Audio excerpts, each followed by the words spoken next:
Anniversary ആഘോഷങ്ങളുടെ ഭാഗമായി IELTS German OET PTA മുതൽ എല്ലാ കോഴ്സുകളും വെറും 5000 രൂപയ്ക്ക്. ഈ ഓഫർ ആദ്യത്തെ 50 രജിസ്ട്രേഷനുകൾക്ക് മാത്രം.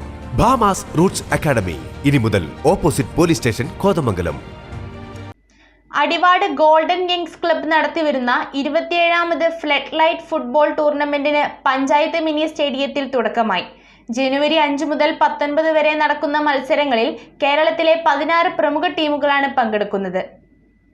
Kothamangalam Adivad golden youngs club നടത്തിവരുന്ന VM മുഹമ്മദ് ഷാഫി വാച്ചാക്കൽ മെമ്മോറിയൽ ട്രോഫിക്ക് വേണ്ടിയുള്ള 27ാമത് flood light football tournament Adivad panchayat mini സ്റ്റേഡിയത്തിൽ തുടക്കം കുറിച്ചു. ജനുവരി 5 മുതൽ ജനുവരി 19 വരെ രാത്രി 8 മണിക്കാണ് മത്സരങ്ങൾ. കേരളത്തിലെ 16 പ്രമുഖ ഫുട്ബോൾ ടീമുകളും വിദേശ താരങ്ങളുമാണ് ഇത്തവണയും ഫുട്ബോൾ മാമാങ്കത്തിൽ പങ്കെടുക്കുന്നത്. കലാകായിക സാമൂഹ്യ സാംസ്കാരിക മേഖലകളിൽ നിറസാന്നിധ്യമായ ഗോൾഡൻ യങ്സ് ക്ലബ്ബ് കഴിഞ്ഞ 26 വർഷക്കാലമായി ഈ ഫുട്ബോൾ ടൂർണമെന്റ് അടിവാടിന്റെ മണ്ണിൽ നടത്തിവരുന്നു. ഇക്കാലയളവിൽ പല്ലാരിമംഗലം പഞ്ചായത്തിലെ ഏറ്റവും വലിയ കായികോത്സവമായി ഇത് മാറിക്കഴിഞ്ഞു. കഴിഞ്ഞ സീസണിലേക്കാൾ കൂടുതൽ മനോഹരമായ ഗ്യാലറിയും സ്റ്റേഡിയവുമാണ് സംഘാടകർ ഫുട്ബോൾ പ്രേമികൾക്കായി സജ്ജമാക്കിയിരിക്കുന്നത്.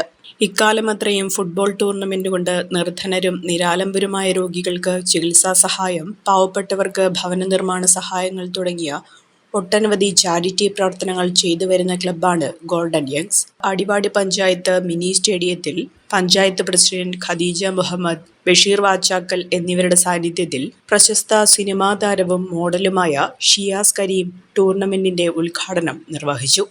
ആദ്യ മത്സരം സോക്കർ സെവൻസ് ആലുവയും പെരിയാർ റൈസ് കാലടിയും തമ്മിലായിരുന്നു. ഇരു ടീമുകളും ഏറ്റുമുട്ടിയ കളിയിൽ പെരിയാർ റൈസ് ഏകപക്ഷീയമായ 1 ഗോളിന് വിജയിച്ചു.